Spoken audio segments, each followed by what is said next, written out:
మన ప్రభువును రక్షకుడైన యేసుక్రీస్తు నామములో మీ అందరికీ వందనాలు. ఈరోజు శ్రమల ఆదివారము. ఈ యొక్క ఆదివార దినాన మనము దేవుని వాక్యాన్ని ధ్యానించుకుందాం. బైబిల్ గ్రంథం నుంచి సంఖ్యాకాండము 21వ అధ్యాయము 4వ వచనం నుంచి 10వ వచనాలు గమనించినట్లయితే, వారు ఏదోము దేశమును చుట్టి పోవలనని హోరు కొండ నుండి ఎర్ర సముద్ర మార్గముగా సాగినప్పుడు మార్గ యాసము చేత జనులు ప్రాణము సొమ్మసిల్లెను. ఇక్కడ చూసినట్లయితే ఇశ్రాయేల్ ప్రజలు ఐగుప్తు దేశం నుంచి దేవుడు వాగ్దానం చేసిన కనాన్ దేశానికి బయలుదేరే సమయంలో మధ్యలో వాళ్ళు ఏదోము దేశమును చుట్టిపోవాలన్నమాట. అది ఎలా ఉంటుంది అంటే, ఆ యొక్క హోరు అనే కొండ దగ్గర నుంచి ఎర్ర సముద్రముగా సాగాలన్నమాట. అంటే కొండ చుట్టూ తిరిగి ఎర్ర సముద్రము అలా ఉందో ఆ విధంగా సాగి వెళ్తూ ఉండాలి. సో కాబట్టి వాళ్ళు ఆ ప్రయాణంలో వాళ్ళకి సరైన తిండి, సరైన ఆహారము అక్కడ లభించలేక ఆ యొక్క ప్రయాస వలన వాళ్ళ ప్రాణాలు సొమ్మసిల్లాయంట. అంటే వాళ్ళు బాగా అలసిపోయారు. ఎంత అలసిపోయారంటే ఇక నడవలేము, అబ్బా ఏంటి ఇది, ఇంత ఎండ, లేకపోతే ఈ యొక్క మార్గము ఇంత దూరమా, చాలా దగ్గర షార్ట్ కట్లు వెళ్ళొచ్చు కదా, ఏంటి దేవుడు ఇలా తిప్పుతున్నాడు ఏంటి అని చెప్పి వాళ్ళు ఎంతగానో అసలుకి వాళ్ళ ప్రాణాలు కూడా సొమ్మసిల్లాయంట.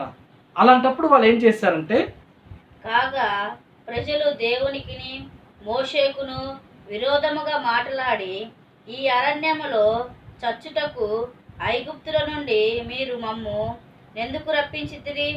ఇక్కడ ఆహారము లేదు, నీళ్లు లేవు, చవిసారములు లేవు, ఈ అన్నము మాకు అసహ్యమైనది అనేది. చూసారా, ఇక్కడ ఇశ్రాయేల్ ప్రజలు ఇక వారిని నడిపిస్తున్న నాయకుడైన మోషేకు విరోధంగా మాట్లాడుతున్నారు. ఎంత విరోధంగా మాట్లాడుతున్నారంటే, అసలుకి ఐగుప్తు దేశంలో ఉండి ఇక్కడ తీసుకొచ్చావు దేనికి? ఇక్కడ చచ్చిపోవడానికా? ఇక్కడ అసలు మాకు నీళ్లు లేవు, అదేవిధంగా సరైన ఆహారం లేదు, ఈ ఆహారం మాకు అసహ్యంగా ఉంది, మేము ఎన్ని రోజులను ఇదే ఆహారం తింటుండాలి, మాకేమి సరైన ఆహారం మాకు దొరకట్లేదు, సరైన నీళ్లు లేవు అని చెప్పి ఇక బాగా గొనుగుతున్నారు. ఎప్పుడో ఒకసారి ఐగుప్తు దేశంలో కొన్ని సంవత్సరాల క్రితము, కొద్ది నెలల క్రితము ఆ యొక్క ఐగుప్తు దేశంలో ఎంతో శ్రమల్లో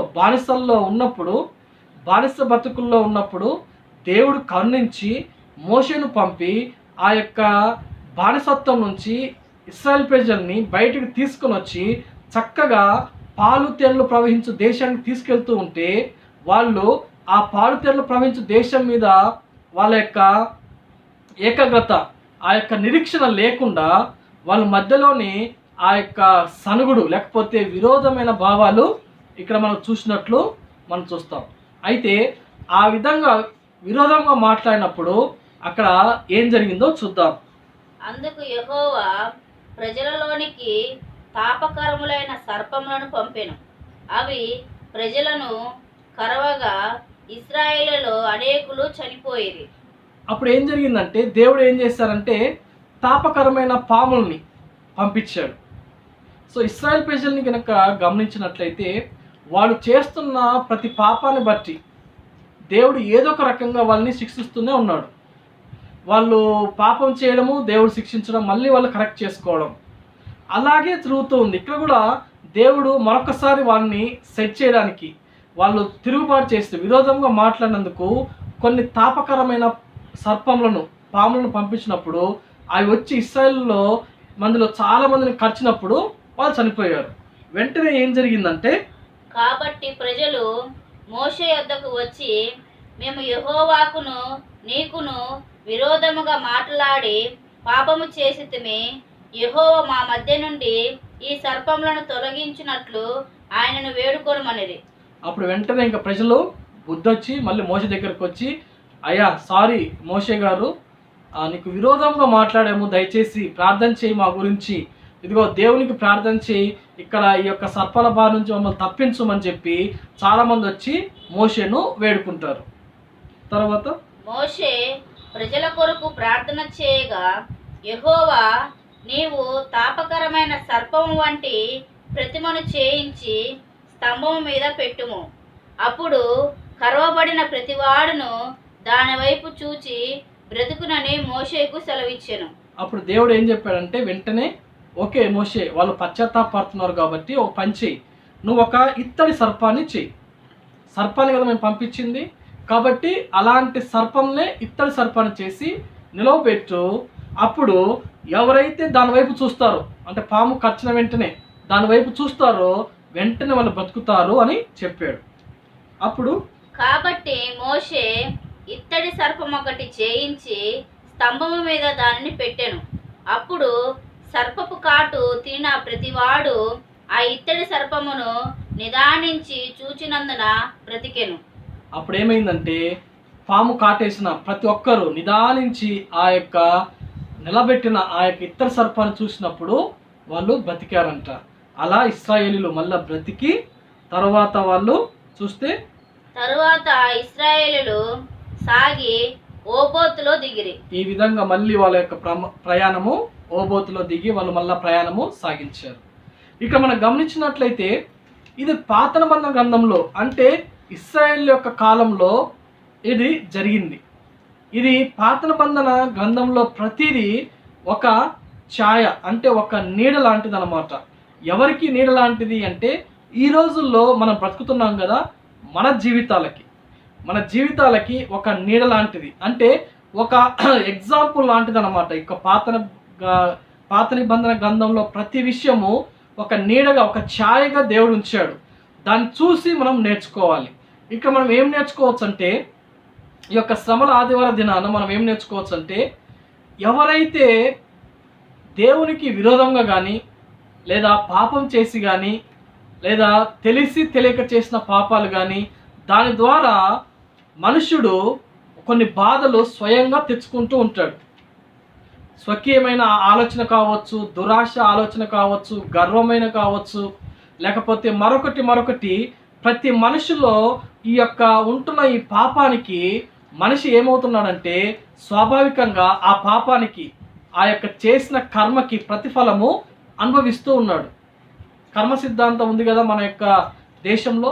కర్మ సిద్ధాంతం ఏం చెప్తుందంటే, ఏం చేస్తే దానికి ప్రతిఫలం అనుభవించాలని. ఈ విధంగా మనిషి తాను స్వయంగా చేసిన, దేవునికి విరోధంగా చేసిన, ఏదైతే దేవుడు చెప్పిన ఆజ్ఞలకి కానీ మనుషులకి కానీ పాపము చేస్తూ హాని చేస్తూ ఎంతగానో ఉంటున్న ప్రతి ఒక్కరు స్వకీయమైన వాటి చేత ఈడవబడి పాపం చేసి తద్వారా శ్రమలు, హింసలు, లేకపోతే అనేకమైన బాధలు పడుతూ ఉన్నారు. అయితే దాని నుంచి కూడా ఏ విధంగా విడుదల పొందాలి అనేది ముందుగానే ఈ యొక్క ఇశ్రాయేల్ జీవితంలో జరిగిన సిచ్యువేషన్ని ఈరోజు దేవుడు మనతో మాట్లాడుతున్నాడు. ఎలాగా అంటే, ఈరోజు లేకపోతే ఆ రోజుల్లో ఇశ్రాయేల్ ప్రజలు ఏ విధంగా ఆ ఇత్తడి సర్పాన్ని చూసి వాళ్ళ బాధను, శ్రమను నుంచి బయటపడ్డారో, మరణం నుంచి బయటపడ్డారో, ఈరోజు కూడా దేవుడు మనతో మాట్లాడుతున్నాడు. ఏ విధంగా అయితే మోషే ఇత్తడి సర్పాన్ని ఎత్తాడో, అదే విధంగా తండ్రి అయిన దేవుడు యేసు ప్రభువుని కూడా శిలువ మీద ఎక్కించాడు. చూద్దాం, ఆ వచనాన్ని చూస్తే మనకు క్లియర్గా అర్థమవుతుంది. చూద్దాం.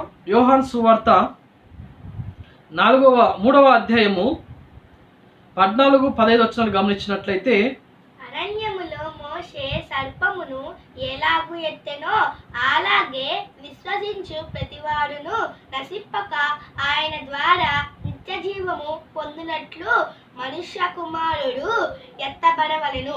ఎందుకు యేసయ్య ఎత్తబడ్డాడు? ఎందుకు యేసయ్య శిలువలో మరణించాడు? చాలామంది ఏమంటారంటే, యేసయ్యకి శక్తి లేదా? ఎందుకు ఆయన చనిపోవాల్సిన పరిస్థితి? ఎందుకు శిలువ పైన ఉండాలి అంటే, ఒకవేళ మీలో ఎవరికైనా సరే ఆ యొక్క సందేహం ఉంటే క్లియర్గా బైబిల్ గ్రంథం సెలవిస్తుంది. ఎందుకు యేసు ప్రభు వారు ఆ యొక్క శిలువలకి ఎక్కాడు, శిలువ మీదకి ఎక్కి ప్రాణం విడిచాడు అంటే, మన కోసమే. మన యొక్క తప్పిదాలని, మన యొక్క పాపాలని తాను మోసుకొని మనకి నిత్య జీవం ఇద్దామని. ఈ లోకంలో శ్రమల నుంచి తప్పించడమే కాదు, ఈ లోకంలో ఇబ్బందులు, బాధల నుంచి తప్పించడమే కాదు, కానీ చనిపోయిన తర్వాత కూడా నిత్య జీవం అనుగ్రహించడానికి ఎవరిస్తారండి నిత్య జీవము? ఎవరైతే ఆ నిత్య జీవంలో గలవాడో ఆయనే కదా. బైబిల్ గ్రంథం సెలవిస్తుంది యేసుక్రీస్తు ప్రభువారు నిత్య జీవం గలవాడు అని. అంటే మనకి నిత్య జీవం ఎవరిస్తారు అంటే యేసయ్య. ఎప్పుడు? ఆ రోజుల్లో ఎవరైతే ఇశ్రాయేల్ ప్రజలు ఆ ఇత్తడి సర్పాన్ని నిదానంగా చూసినప్పుడు బ్రతికారో, ఈ రోజుల్లో కూడా ఆ సిలువను ఎవరైతే నిదానించి చూస్తారో, ఆ సిలువలో యేసయ్య నా కోసము, నేను చేసిన తప్పుల కోసం, నేను చేసిన పాపాల కోసం నువ్వు చనిపోయావా అని ఎవరైతే అలా అనుకుంటారో, విశ్వసిస్తారో, వెంటనే అప్పుడు ఎలాగైతే పాము కచ్చినా సరే వాళ్ళు బతికారో, ఇప్పుడు కూడా ఎవరైతే అలా ఉంటారో చనిపోయినా రేపటి రోజున దేవుడు తిరిగి లేపి నిత్య జీవాన్ని ఇస్తాడు. ఎవరైతే అలా చూస్తారో, ఎవరైతే ఇబ్బందులు ఉన్నారో, బాధలు ఉన్నారో వాళ్ళందరినీ దేవుడు అక్కడి నుంచి తప్పిస్తాడు. ఆ యొక్క ఇబ్బందుల నుంచి, శ్రమల నుంచి తప్పిస్తాడు. ప్రతిరోజు సాతానుడు ఏదో ఒక విధంగా, అపవాది ఏదో ఒక రకంగా మనల్ని ఇబ్బంది పెట్టొచ్చు, కానీ ఇబ్బంది పెట్టిన ప్రతిసారి మనం శిలువ వైపు చూసినప్పుడు మనకి అక్కడ ఎంతగానో దేవుడి నుంచి విడుదల, ఆ యొక్క శ్రమ నుంచి విడుదల దేవుడు మనకు కలిగిస్తాడు. ఈ యొక్క శ్రమల ఆదివారం దినంలో మనకి ఈరోజు ఇవ్వబడిన అంశం ఏంటంటే, ఇక్కడ మనం గమనించినట్లయితే ఆ యొక్క శిలువ గురించిన ప్రత్యేకమైంది. శిలువకు ముందు ప్రజలకి అంట, ఈరోజు మందిరంలో అయ్యగారు చెప్పారు, శిలువకు ముందు లేకపోతే యేసయ్యకి ముందు శిలువ శాపగ్రస్తంగా ఉంది. యేసయ్య శిలువలో చనిపోయిన తర్వాత శిలువ అందరికీ ఆశీర్వాదకరంగా అయింది. నిజమే కదా? ఎప్పుడైతే ఇత్తడి సర్పాన్ని చూడక ముందు ప్రజలందరూ చనిపోతున్నారో, ఇత్తడి సర్పాన్ని చూసిన వెంటనే ప్రజలు బతికారు. అలాగే ఈ రోజుల్లో కూడా ఇబ్బందులు, శ్రమలు చాలామందికి వచ్చినప్పుడు శిలువను చూస్తే మనకి ఏం కలుగుతుందంటే ఆ యొక్క విడుదల, సమాధానము, శాంతి మనకు కలుగుతుంది. ఈరోజు అనేక మంది ఎన్ని డబ్బులున్నా, ఎంతున్నా సరే శాంతి సమాధానాన్ని లేకుండా ఉంటుంది. చూడండి, చాలామంది కొన్ని కోట్లు, కొన్ని లక్షలు ఉండొచ్చు, పనివారు ఉండొచ్చు, ఎన్నో ఉండొచ్చు, కానీ వాళ్ళలో శాంతి సమాధానం ఉన్నాయా? నీలో శాంతి సమాధానం ఉందా? అయితే ఎప్పుడైతే యేసయ్యని కలిగి ఉంటారో, ఒకవేళ ఈ లోకంలో కష్టాలు ఉండొచ్చు, ఇబ్బందులు ఉండొచ్చు, కానీ వాళ్ళ జీవితంలో శాంతి సమాధానం ఉంటుంది. కారణం ఏంటంటే యేసయ్య లోకము ఇవ్వని శాంతిని, సమాధానాన్ని శిలువ మీద మనకిచ్చాడు. ఈ లోకం ఇవ్వలేని సంతోషాన్ని, ఈ లోకం ఇవ్వలేని సమాధానాన్ని, ఈ లోకం ఇవ్వలేని నిత్య జీవాన్ని యేసు ప్రభువు శిలువ మీద ఉంచాడు. అందుకే ఈ యొక్క శ్రమల ఆదివారం దినాన్ని మన దేవుడు మనతో మాట్లాడుతుందంటే మనం కూడా శిలువ వైపు నిదానంగా చూడాలి. శిలువను చూసినప్పుడు మనకి ఏమనిపించాలంటే, యేసయ్య నా పాపముల గురించి ఇంతగా శ్రమపడ్డావా అని చూసినప్పుడు తప్పకుండా దేవుడు ఆ కార్యం ద్వారా మన జీవితంలో గొప్ప ఆదరణ, విడుదల, కావలసిన విజయాన్ని, నిత్య జీవాన్ని మరి ముఖ్యంగా మనకు అనుగ్రహిస్తాడు. కాబట్టి మనము ఆయన వైపు చూద్దాం, ఆయన శిలువ వైపు చూద్దాం. అటువంటి కృపను దేవుడు మనకు దయచేయను గాక. ప్రార్థన. కృపగల తండ్రి యేసయ్య, నీ నామానికి వందనాలు, స్తుతులు, స్తోత్రాలు. ఈ యొక్క ఆదివార దినాన ప్రభువా మీరు మాతో మాట్లాడారు. ఆనాడు ప్రభువా ఇశ్రాయేల్ ప్రజలు ఇత్తడి సర్పాన్ని చూసి ఏ విధంగా బతికారో, ఈరోజు మేము కూడా ప్రభువా నాయన మోషే ఏ విధంగా ఇత్తడి సర్పాన్ని ఆ విధంగా మీరు కూడా శిలువను ఎక్కారు ప్రభువా. శిలువ వైపు మేము చూసినప్పుడు మా జీవితాలు కూడా రక్షణ, మా జీవితాల్లో మారు మనస్సు, మా జీవితాల్లో విడుదల, శాంతి, సమాధానము, మరి ముఖ్యంగా నిత్య జీవం మాకు అనుగ్రహించే దేవుడుగా ఉన్నారు.